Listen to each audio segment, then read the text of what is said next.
Responsibility.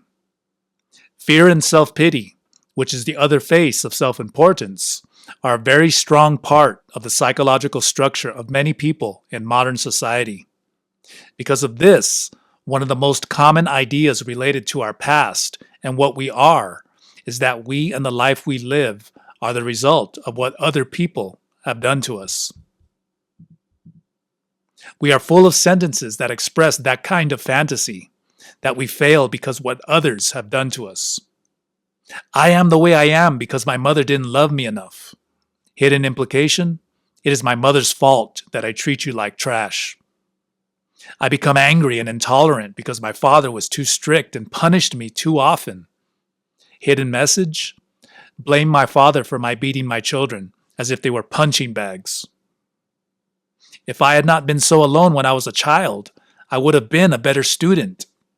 Hidden message: if I am a mediocre person, it is not my fault, but my parents' fault.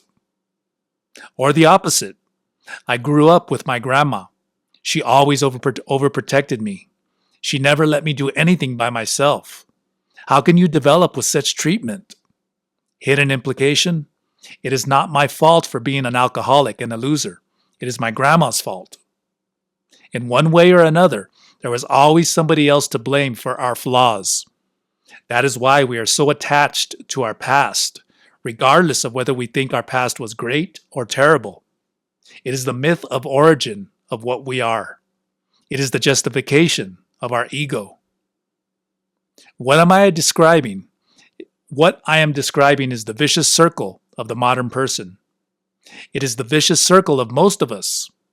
In order to break free from that circle, we should be warriors fighting to go back to our sacred nature of light and live accordingly with that. The first step to being a warrior is taking responsibility. Accepting responsibility for what you are and how you live is a prerequisite to change and to improving your life. Stop blaming others. Stop blaming the world. Stop blaming this modern society that is so far from the Great Spirit. You are responsible. Accept it right now. Just like that. Warriors are so committed to being responsible for their lives that they automatically assume taking responsibility for their past. Nobody has ruined my life. It is I who have done it. Therefore, it is I who may heal it. That is one of the main keys of recapitulation. That awareness of being responsible for what happened and for what is going to happen should transpire in all its steps and techniques. I can imagine the kind of thoughts that may be coming to your mind regarding such proposals, because I have heard them in my seminars and workshops many times. Question: why should I take responsibility for my father's faults? He treated me like trash. Answer: you should not take responsibility for your father's actions. You should take responsibility for the way you react to his actions. You are not responsible for his treating you like trash, but you are responsible for feeling like your life is ruined and having lived as though it is. I know it is not a nice thought. Actually, it is disgusting to our sensitive ego. But it is necessary to face it and accept it if we really want to change. Listen, we cannot change the past in the sense that we cannot change the fact that certain actual events took place, but we can change the results from our past by recovering the energy and the parts of ourselves that we left along the way. Even more, we can change the past in the sense of changing the feelings we have about the past. Just remember the story of Juan Carlos told earlier. He used to have a terrible, lonely past. By taking responsibility and doing recapitulation, he has a happier past. As a consequence of this energetic change, he does not need to keep worshiping an ugly past by living an ugly life. He may choose how to live now. Think of your own examples. Maybe your father gave you a strong slap just because you answered him in a rude manner. Don't talk to me like that.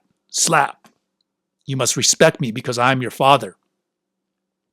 You never forgave him for that slap. You have grown, made an independent life, and tried to be happy. But that slap that you cannot forget still hurts you 30 years later. Now, who is responsible for that? Let us say that your father was responsible for his irritability and for the 20 minutes of your physical pain as a consequence of the slap. But you are responsible for the other 29 years, 11 months, 30 days, 23 hours, and 40 minutes of painful resentment that you have kept in your heart. You have hoarded that slap and that pain like the most valuable treasure. That is what helps you to feel that you are you. Maybe your ego has been built on that feeling. Well, I'm sorry to tell you that maybe you have been hoarding something worthless. Question. I could agree with what you're saying if I think about something not so terrible, such as being slapped by your father. But what about something more extreme? What if you were the victim of sexual abuse, and that is destroying your life? How can you apply taking responsibility in that case? Answer.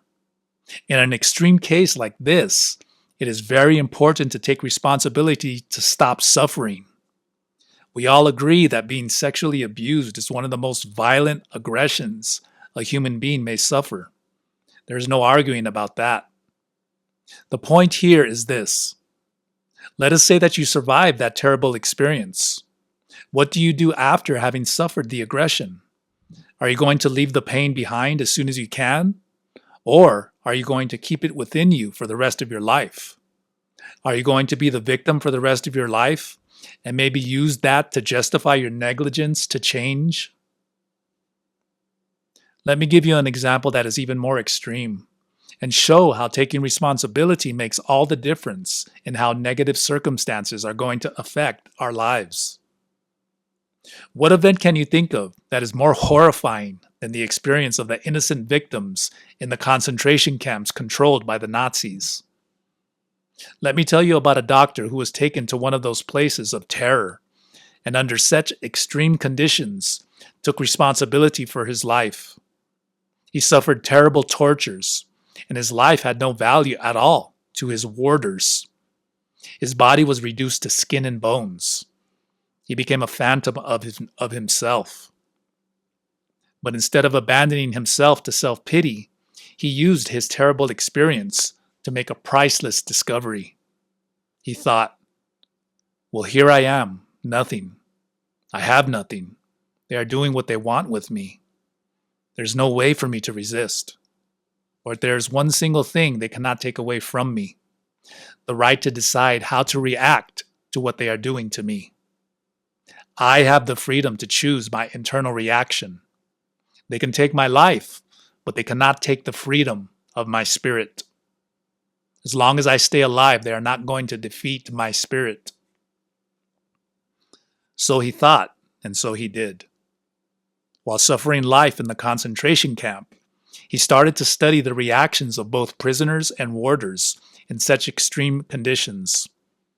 He used his time to learn about the one decisive factor that allows some human beings to keep their inner strength and balance under circumstances of extreme suffering, while others break down. They can hurt my body and even kill me, he thought, but they cannot take away my ultimate freedom, the power of choosing how to react to what they are doing to me. He was right. His name was Viktor Frankl, and while staying in the concentration camp, he developed the basis of a revolutionary approach to psychotherapy known as logotherapy. Certainly you may say yes or no to taking responsibility regarding what your life has been and what your life is going to be. It is up to you. But before you say yes or no, be aware that your decision regarding whether or not to take responsibility for your past life is going to make the big difference in the kind of life you are going to live for the rest of your existence. Making the difference. In the preceding pages, we have seen the sequence from the initial energetic damage to the current damage.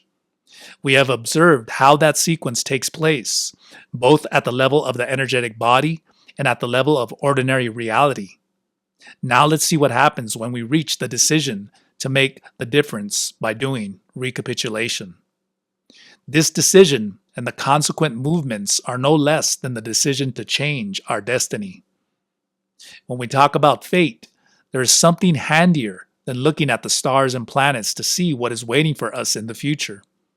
We can learn what may be in our future by looking to our past. The footprints of our past are printed on our energetic bodies. The holes, scratches, knots, and dark areas appear in ordinary reality as repetitive energy-wasting actions. The internal routines that sustain the structure of the ego, those events of the past and their footprints, created the structure of our ego. We were not like that when we were born. We were born without name, without past, without story, without fears or desires. Those things appeared later, while we were growing up. During the past, that which we call me was formed, and that structure determines what we are and what we will be. In this sense, we do have a destiny, which is nothing other than projecting our past into our future. The future is the projection of the routines created in our past, toward a time in which those routines are going to happen again and again, until the exhaustion of our life force. By the way, it should be clear that those negative ways of using our energy are not at all what we are. There are some or many positive ways of using our energy that may be taking place in our lives as well. Actually, the way we live is just the balance between our energetic and the anti-energetic actions. It is because one of the main purposes of recapitulation is to seal the black holes in the energetic body and to stop those draining energetic habits that, while introducing this work, emphasis is put on the anti-energetic section of what we do. Furthermore, when we deal with the recapitulation techniques, we will see how important it is to include the positive events in the whole process. Now, let's see how the recapitulation process changes the sequence.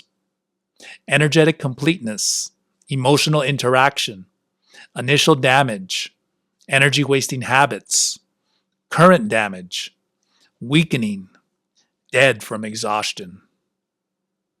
It is between the stages of current damage and weakening that we get the chance and motivation to undertake recapitulation. It means now. Now is the moment to change our destiny by breaking free from the past through recapitulation.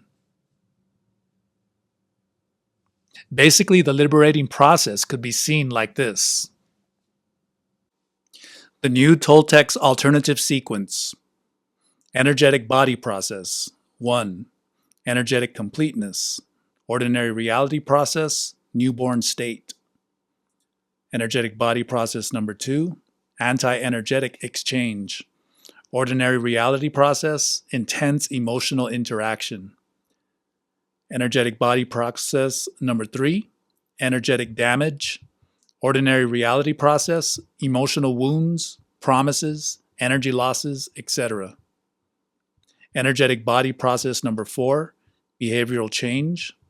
Ordinary reality process, repression, fear, emotional blocking, negativity, etc. Energetic body process number 5, damage reinforcement. Ordinary reality process, repeating behavior in any situation. Energetic body process number 6, increasing awareness. Ordinary reality process, loss of life force, tiredness, boredom, sickness, etc. Energetic body process number 7, energetic restoration. Ordinary reality process, recapitulation process. Energetic body process number 8, behavioral change. Ordinary reality process, not doings. Energetic body process number 9, healing reinforcement. Ordinary reality process, living purposefully. Energetic body process number 10, energetic completeness. Ordinary reality process, health, love, productivity, creativity, etc. Energetic body process number 11, dying as a warrior.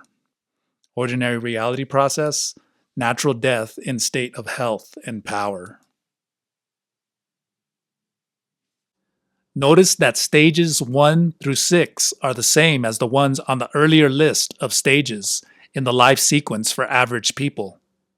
We have studied those stages in the preceding pages. At the moment you are reading this, we are in stage 6. We are in the ordinary process of weakening as a consequence of the energy-wasting routines coming from our personal history. But we want to change our destiny, and we are not going to wait just to see ourselves grow weaker and weaker. Therefore, stage 7 on our list is doing recapitulation. Figure 5 shows the transition to this page, representing recapitulation with the box, a very powerful tool that is used in the process. The recapitulation techniques, as we will see in the following part of this book, heal the energetic body, sealing the black holes. Here we arrive at one of the stages that provided the incentive for careful observation during our research. 10 years ago, we believed that by doing recapitulation, we achieved complete healing. The person could return to his or her life without having to face the same problems that were overcome by having recapitulated. That, we discovered, was not accurate. To our surprise, we found some of the practitioners going back to old energy-wasting routines within a period that varied from 6 to 24 months after recapitulation. Even though this phenomenon was occurring with only some of those who had gone through the process of recapitulation, I was very worried. My statements about recapitulation in my first book did not take into account this possibility. Confused, I did what a Toltec does when he or she faces a mystery that may not be solved by ordinary means. I asked the grandfather fire. Following the procedures that Toltecs and their ancestors have used throughout millennia, I asked the fire what we were doing wrong. And the fire gave us an answer, one that was connected to other anomalies we had found during the practice of recapitulation. In 1994, while having our yearly intensive workshop in recapitulation, something unusual happened. We conduct this workshop in a big mountain lodge surrounded by woods in South Mexico City. There is no electricity service supplied to this place, but a generator is used to feed some light bulbs. In this workshop, participants engage in some Toltec exercises before entering a box, and then spend the whole night doing recapitulation inside this box, with one break between 2 and 3 a.m. for another exercise. The work is finished around 6:30 a.m. I can imagine that this might sound very strange for those who are not familiar with the dynamics of such an experience.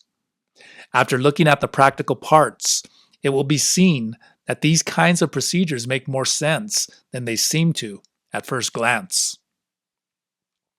During this particular workshop in '94, we had reached the 2 to 3 a.m. break and were about to start an exercise when the generator failed and left us in darkness.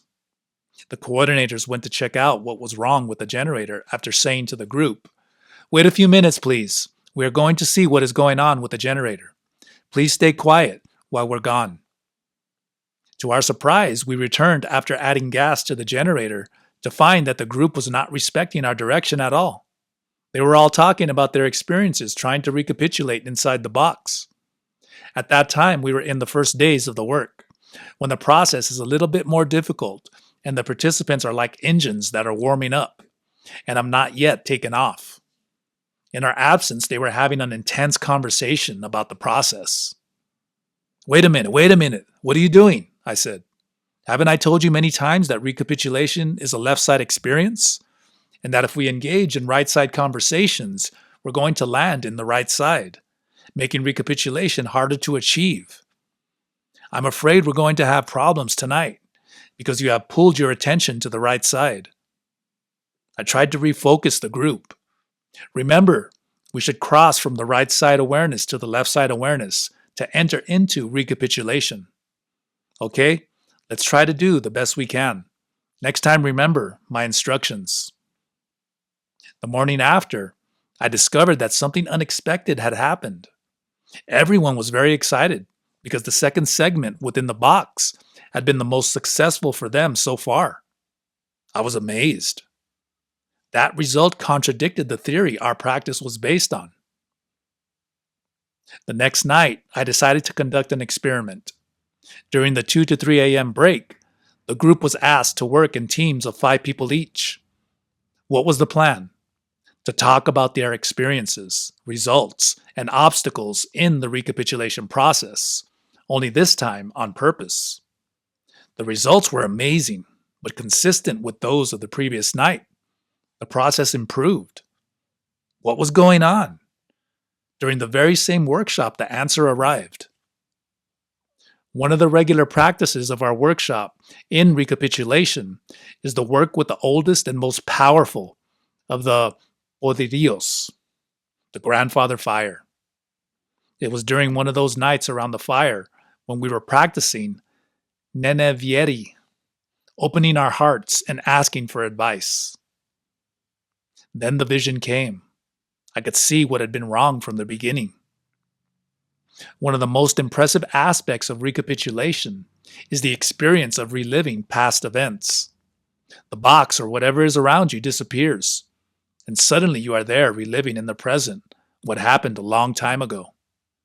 It is an entrance to a separate reality when time and space are not what they normally are.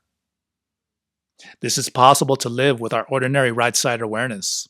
This is impossible to live with our ordinary right side awareness. Entering into the space of recapitulation is entering into the other side.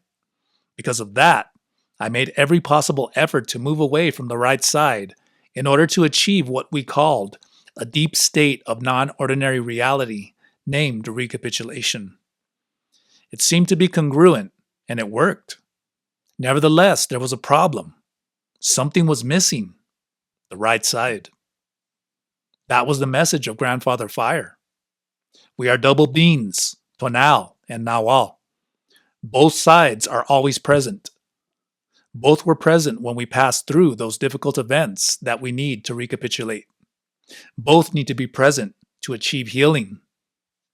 Of course, we are double beings. We need to do the healing using both sides. That is why talking about the recapitulation was useful. Suddenly, everything started to fit into place. The puzzle began to make sense.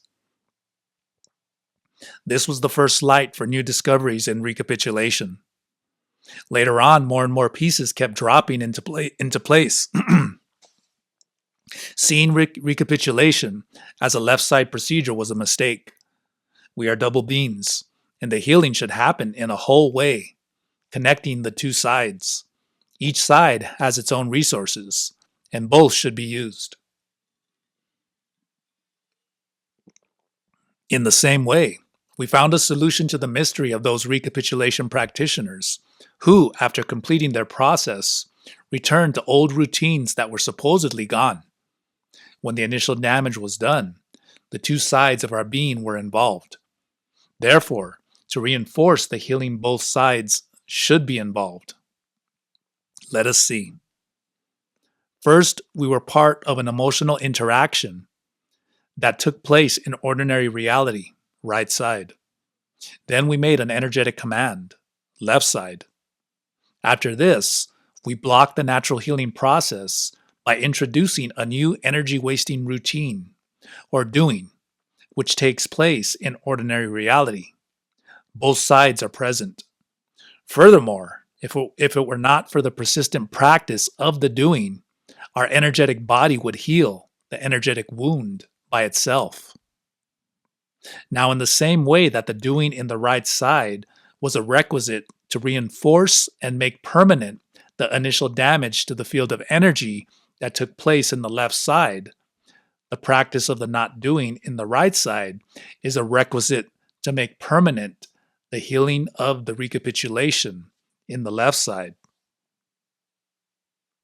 The secret lies in reversing the whole process. The following figures show how this is done. The practices of recapitulation produce a provisional restoration. It is like putting on an energetic patch to seal the energetic wound. This is the moment when we have finished working with recapitulating the events from our list of events.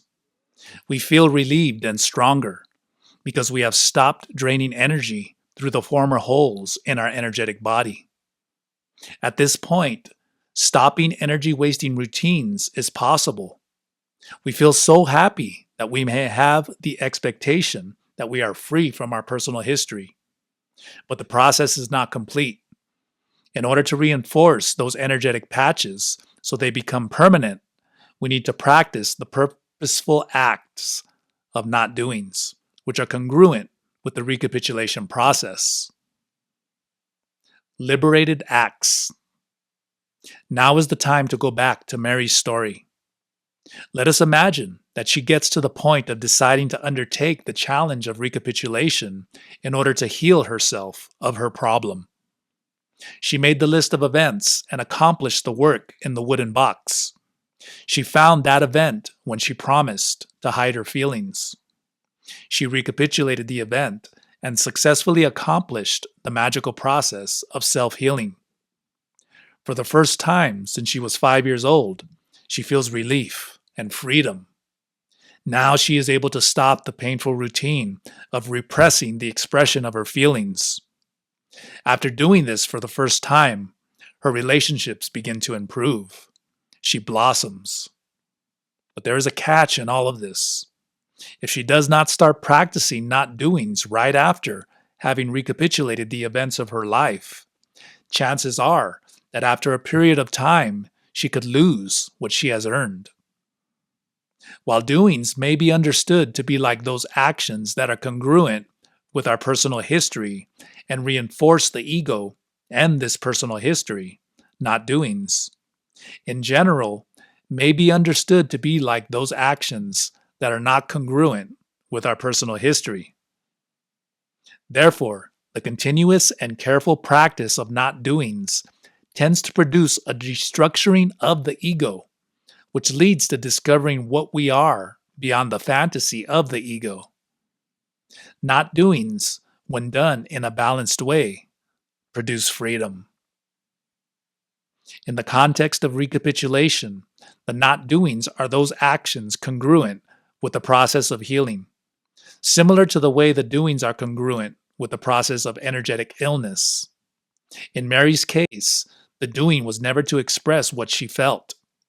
The not doing would be to purposefully express her feelings every time she has the chance. She would practice this not just because she needs to, but as a part of her strategy to make permanent the provisional healing of the recapitulation work. These kinds of actions are also known as purposeful or liberated acts and are the requisite to achieving definitive restoration. Obviously, the practice of not doings must be balanced with a necessary dose of common sense. This means not taking the practice of not doings to such an extent as to engage in problems bigger than the ones we are solving. Finally, to conclude this chapter, figure illustrates the whole process of energetic illness due to emotional interactions and the process of healing through recapitulation. Notice how the recapitulation process is the reverse of the process of energetic damage. Chapter 5. Who should do recapitulation? Suggestions and precautions for special cases. One important question that is asked in some of my presentations on recapitulation is whether or not potential risk is involved in the recapitulation process. This is an important question, and the general answer is no. This is a very safe practice, and there is no potential risk in carrying it out. Nevertheless, there are special cases that require comment. Let us approach this theme with the most frequently asked questions, followed by answers. Question: are there any risks in practicing recapitulation? Answer: there is no physical or mental risk in the practice of recapitulation beyond the normal risks associated with common activities such as walking, taking a shower, and dancing. Of course, you may have an accident while engaging in any of those common activities, but the accident would not be related to a potential risk belonging to that specific activity. With recapitulation, it is just the same. In terms of risk, it is a normal activity without any potential risk related to the activity itself. Just as with dancing, meditation, or jogging, you should have some level of good health to be able to do it. Question: what about the states of non-ordinary reality, like those of deep recapitulation? Answer: it is true that you are going to switch to a different state of awareness, but there is no risk involved in doing so for the simple reason that those possibilities are part of our normal capacities, just as seeing, hearing, and thinking are normal for us. The fact that we usually do not know how to use or enter into those other states of awareness does not mean that there is anything wrong or risky in doing so. While you are recapitulating, the entire scene of what is surrounding you may change. You may hear voices, see visions, have physical sensations. You may see the devil itself, so to speak, and there is no danger in that. Recapitulation is a trip toward yourself, a trip to the hidden side of yourself. But it is a safe round trip ticket. No matter what you see, it is part of the experience, and you are going to get back to your ordinary awareness. The important part is how much self-healing you can do while in the other side.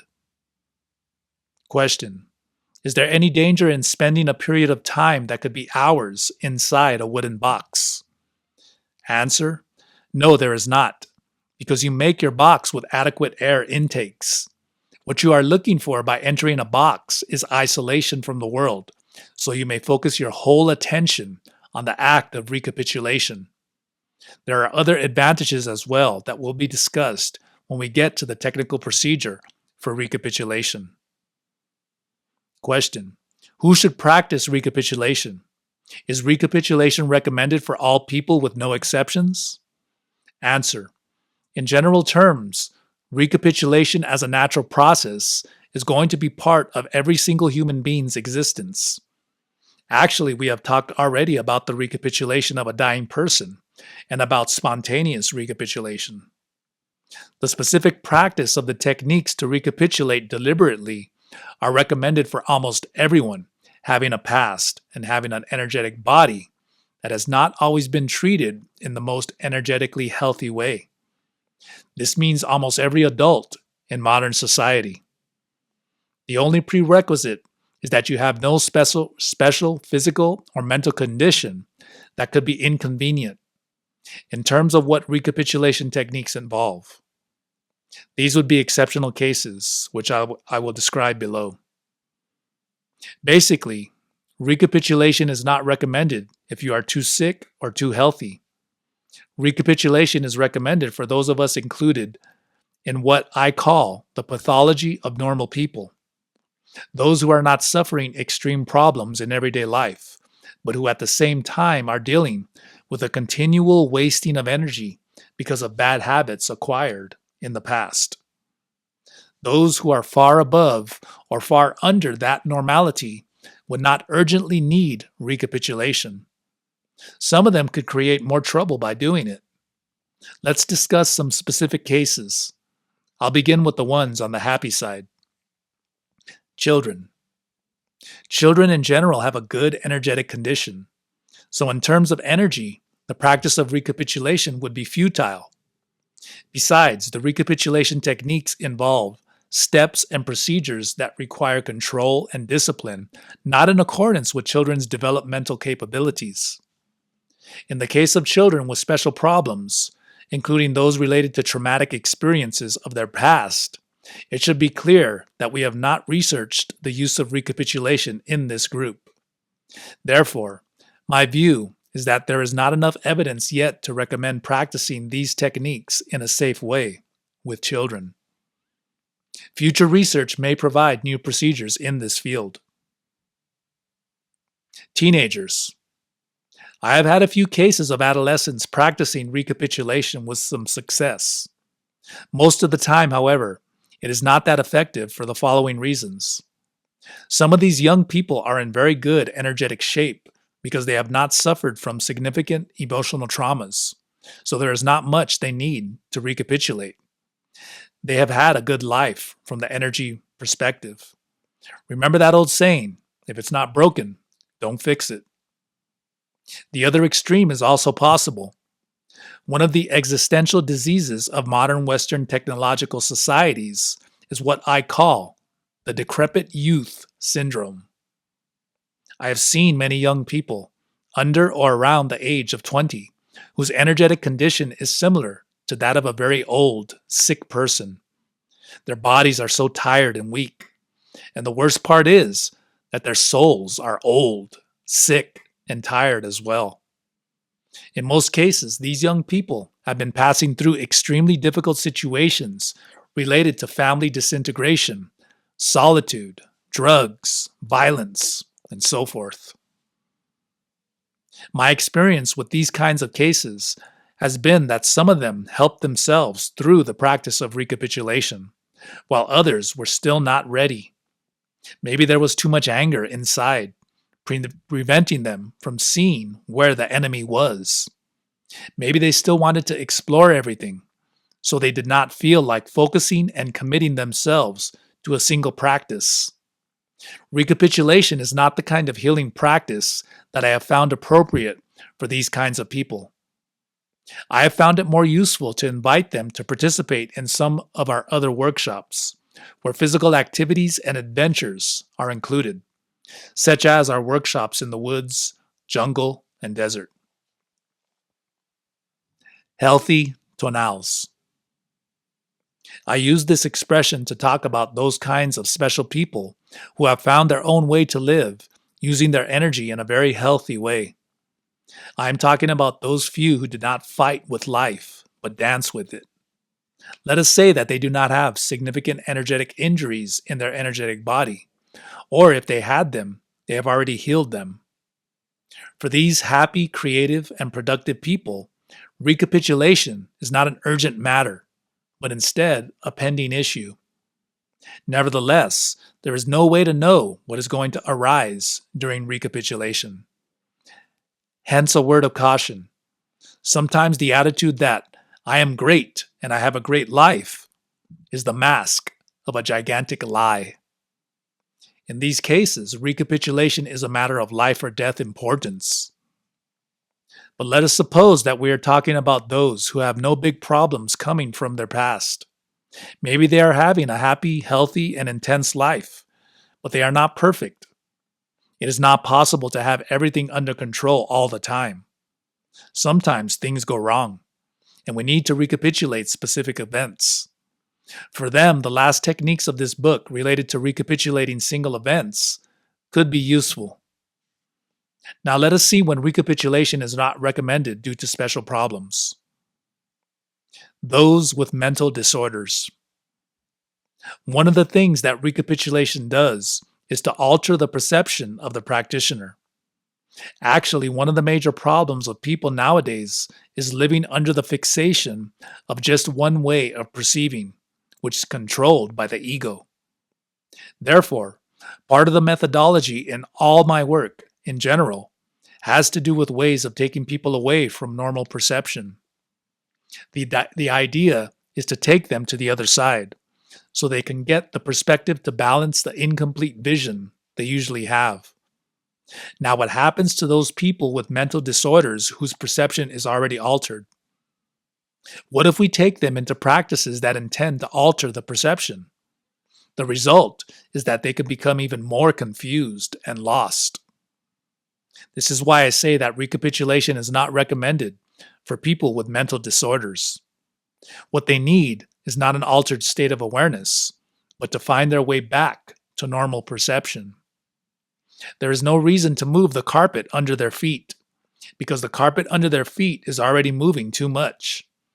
They need different practices that help them engage in everyday reality. One problem of many confused people with mental disorders is the influence of shamanic or esoteric issues, which they connect with in order to convince themselves that what they see is the product of some kind of gift that makes them special human beings. Some of these people really require professional help, but they do not know it. The worst part is that some groups do not care, as long as they have clients. The weirder the person is, the more often some of these groups say, "Cool, you are so special." That is why you should never abdicate the use of your own criteria and common sense. They enable you to avoid becoming another victim of those kind of cult groups. It is clear that recapitulation is not recommended for people with schizophrenia, psychotic deliriums, suicidal depression, and the like, the clinical cases of mental illness. But where is the thin line that separates the clinical cases from those that are not?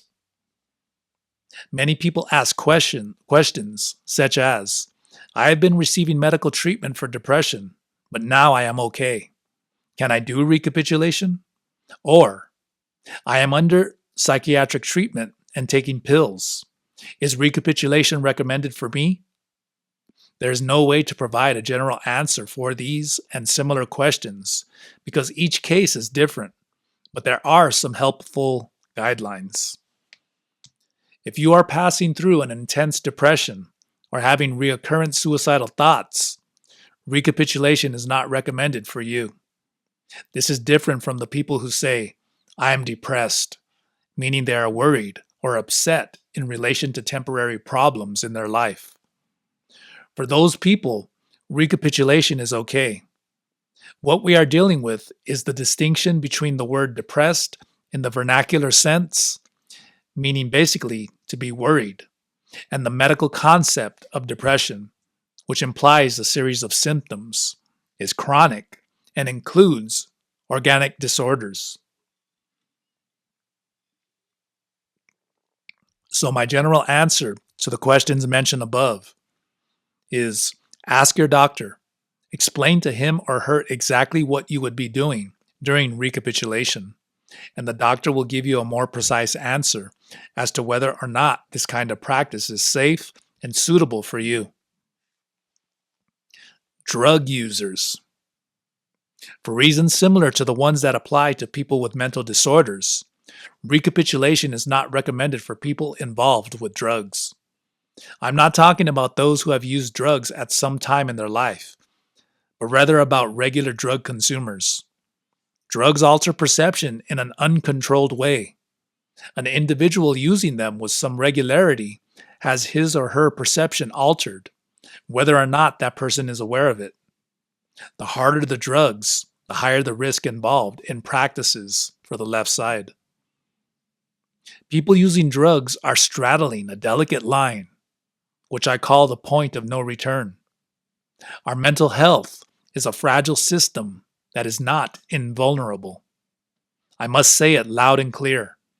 I have seen many young people with their fuses blown because they didn't know when it was time to stop. Some of them had good spiritual aims, but they were not aware of the risk they were taking. This is one of the reasons for always discouraging people from using drugs as a way to look for the other side. Recapitulation is a very safe technique for this search, but not when combined with the use of drugs. In this discussion of the use of drugs in relation to recapitulation, I should add a comment about the use of soft drugs, such as marijuana and tobacco. Marijuana. I'm sorry to disappoint some of you, but I have found in my research in this field that marijuana consumers doing recapitulation lose about 50% of the results. A big disadvantage and a challenge that is not easy to begin with. Some people use marijuana under the presumption that this drug will help them to connect with the other side. On the contrary, even with the apparent extra sensibility that marijuana use produces, The fact is that the drug stimulates the center of reason, which means that it is a right side drug. Because of this, one of its typical effects is to stimulate thinking. You can be thinking and thinking the very same thing again and again without being aware of this. Or you may have common silly thoughts, even though you feel that your thoughts are the most extraordinary discoveries. The simple truth comes after the effects have gone. You and your life are not better at all. Your supposedly brilliant realizations have gone, just as the smoke has. To say it in one word, the use of marijuana is an obstacle to achieving the left side awareness that is an important part of recapitulation. Tobacco.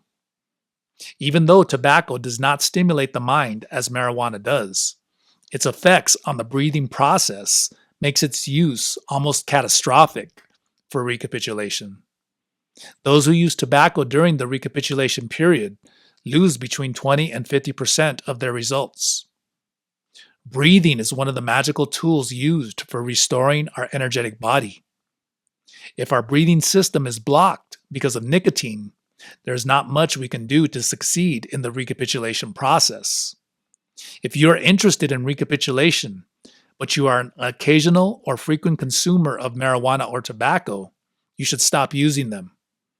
You need from 15 to 60 days to cleanse your body of the effects of those drugs before you start your recapitulation. It is hoped that with the extra energy gained through recapitulation, you will not go back to smoking again. Sonia's story. I want to finish this part by telling the story of a young woman who, in one of our recapitulation workshops, did not respect our restrictions for drug consumers and people with mental disorders. It was the only time in my experience that a person with either condition lied to sneak into a recapitulation workshop. We were working in an old monastery in Europe. This monastery is now a private property in the countryside, quiet and isolated, very appropriate for a group working on recapitulation. The woman whom my story is about was close to 30 years old. For this workshop, as for all our workshops, we asked those in the group to fill out a questionnaire regarding medical problems or restrictions to avoid any risk for the participants. Some of the questions were very specific regarding mental disorders and the use of drugs. Sonia responded to the questions in the same way as those in the rest of the group. She said she did not use drugs and did not have any kind of mental disorder. She lied in both answers. We had been working for a few days, and the process was becoming intense for everybody. Suddenly, Sonia began speaking incoherently and making exaggerated gestures. Both her strange way of talking and the amazing expressions on her face began to scare everybody. The more she was able to confuse and scare people, the more she seemed happy to do it. In the beginning, most people thought that maybe her strange behavior had to do with her process of recapitulation. Then, as her behavior became more strange and uncontrolled, everybody grew worried. At first, I tried to talk to her, asking her what she was experiencing. Her answers were complete nonsense. I told her that if she was not able to control herself, then she would be required to stop working with the group. She responded by challenging me and started doing everything except what was required of her. When I saw her at night, wandering around outside the venue, frightening everybody, I knew she was in real danger. I decided to call her family to explain the problem we were having with her. They did not seem too surprised. Her mother said, "Yes, I told her she should not be doing that work. She's had schizophrenic episodes. Her father suffered from schizophrenia, and she has problems with drugs." Her boyfriend told me that 2 days before, when the recapitulation workshop had already begun, she went to his house and took a combination of heroin and cocaine.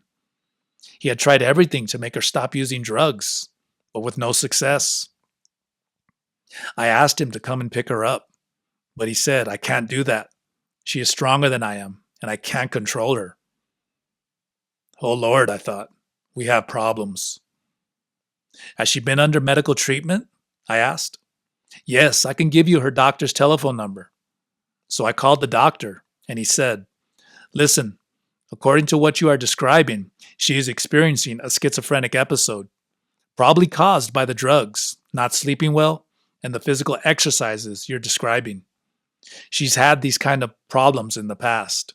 She's in real danger and may harm herself.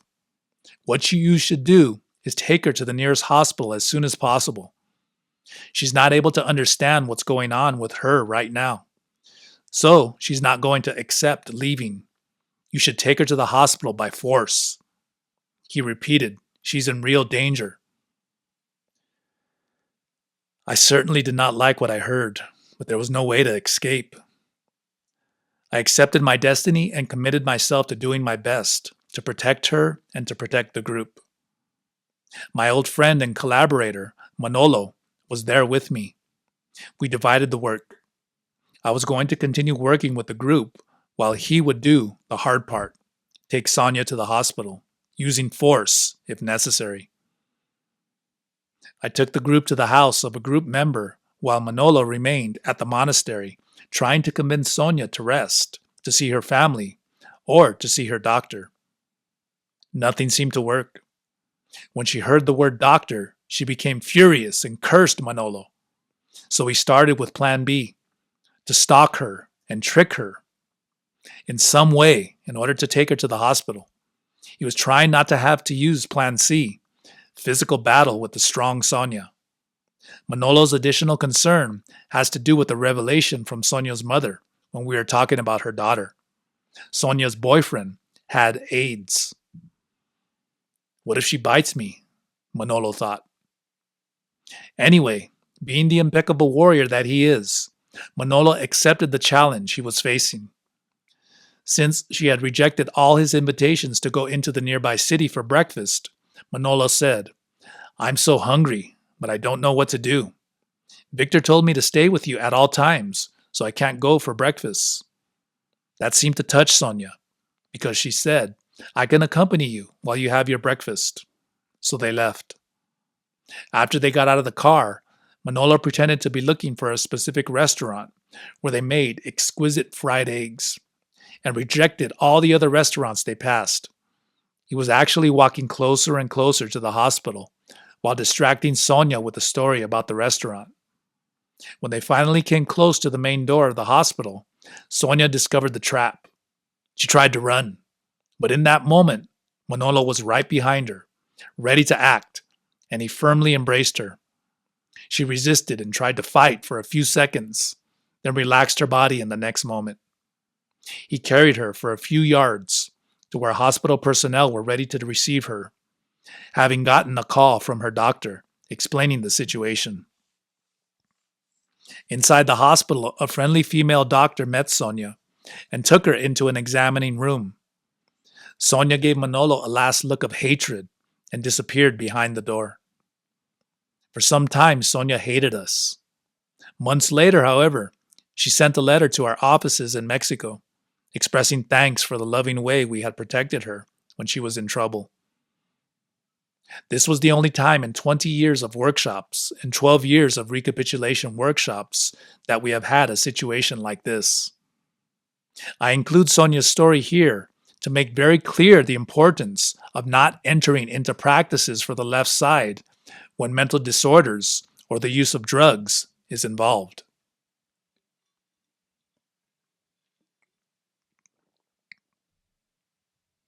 Part 2. The techniques. How to do the recapitulation. Chapter 6. AVP 10 Steps Technique for Recapitulation. Because it is a natural act, recapitulation can be achieved through a variety of means. In the first part of this book, I have talked about spontaneous recapitulation, which can be achieved accidentally in many different circumstances. Corporeal or body connections with the past are an important element of several psychotherapy systems. Likewise, corporeal manipulation and deep massage can bring to the surface emotions and feelings from our hidden past.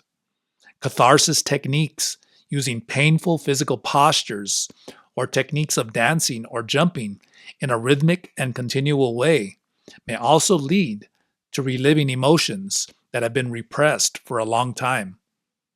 Some of them could be connected with events from our remote past. Breathing techniques, such as allotropic breathing, rebirthing, and primal therapy, also open doors for the flowing of repressed feelings. All these techniques, when administered with expertise, could be very helpful for people getting closer to themselves.